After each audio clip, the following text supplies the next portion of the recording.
What's going on, everybody? My name is Derailious. Welcome back to another video. We're going to be taking a break today from the very long guide videos I've been making and kind of chill out and talk about how to level up the heart of the mountain very, very easily. And I will admit I'm very happy with the way that this update has been progressing. I'm super excited to talk about this because it's something that I've been hoping for a long while and generally makes the game a lot more enjoyable. We're super close to 12,000 subscribers, so if you can leave a like and subscribe down below, it will really mean the world to me. On that note, let's get right into this. Obviously, there are a lot of reasons why someone would want to level up the heart of the mountain really quickly. Getting to tier 2 and eventually tier 3 is the pathway to get new forgeable items, as well as getting titanium and sanium, which is the one perk that I recommend literally everyone have, because getting this maxed out helps out the rest of this process a ton. Mining speed boost is also an excellent perk, and daily powder isn't necessarily that awful either, although I would argue that there are some better options out there. Titanium and sanium and mining speed boost are the two best ones though, for sure. Not to mention the fact that the forge is the pathway to getting a lot of really strong drills and other mining items, notably the titanium talisman, as well as a bunch of other items that are really important, notably power crystals, diamondite, and also, obviously, mithril pickaxes. Getting drills is also something really important and something that will be needed for late game players in order to upgrade their heart of the mountain.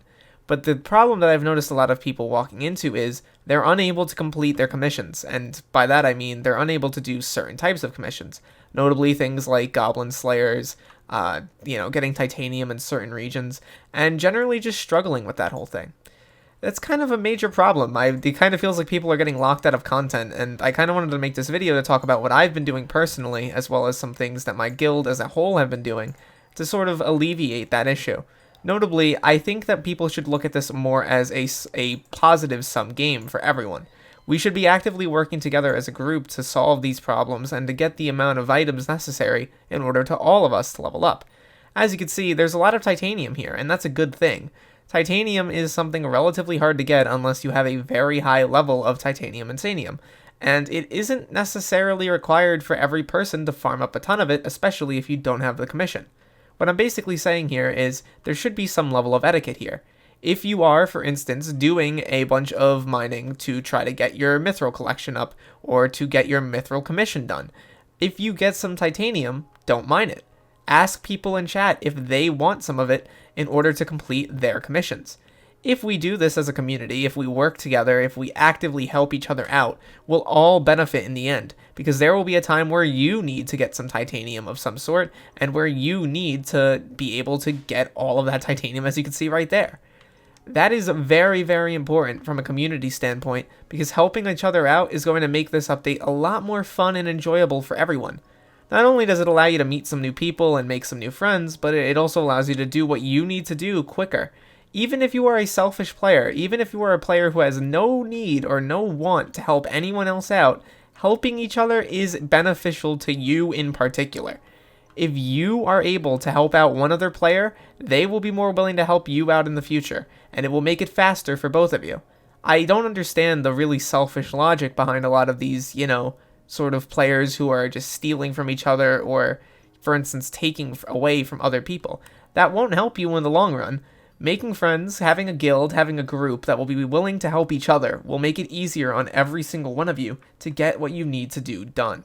Not only this, but Skyblock really has had issues with toxicity recently, notably in dungeons. I've always railed about how the toxicity in dungeons was a major problem, but now it seems mostly solved, and I would argue that this is because of the fact that a lot of the dungeon changes recently have been more so focused on making it so guilds and groups do better as a whole rather than random party finder teams. You don't really see many party finder teams on floor 7, and there's a reason floor 7 is probably the least toxic overall floor when it comes to non-party finder teams.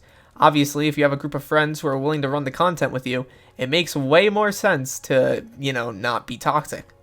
And that same logic is being applied to the Dwarven Mines, and I'm really happy that it is. Even for things like, for instance, the Goblin Raid commissions, where you have to kill a certain number of goblins. If you get more than the required amount to get your bonus rewards, just stop attacking them for a little bit. Let somebody else who needs the actual rewards get them. And that way, everyone can benefit. I understand that people in Skyblock kind of have this, idea that if I don't grind out as hard as humanly possible, I'm going to fall behind other players. But at the end of the day, that doesn't actually necessarily matter. I mean, look how much titanium's here. Look at this. Someone who actually needs it will be able to use that titanium to get their commission done, to level up their Heart of the Mountain, and to get stronger and provide more titanium for other people. Point I'm trying to make here, the general point, is that you should be nice to other people. I know that's kind of a weird point to be making in a video game, especially a video game as grindy and competitive as this one, but at the end of the day, I don't think it really needs to be competitive at all. On that note, I don't want to take up too much of your time. I hope you guys can make some friends in the comments down below if you want to group up. That sounds great. I also have a guild called Derailious. It's kind of a funny meme guild. If you want to join it, please do, and you can help out each other in the guild as well. And yeah, it's free to join. No, requirements in the slightest. Just join if you want to. On that note, thank you so much for watching and continuing to support the channel. I hope you leave a like if you enjoyed. I hope you have fun leveling up your Heart of the Mountain. Get those daily XP bonuses, help each other out, message each other, work as a team. On that note, thank you so much once again. And yeah, peace out, everybody.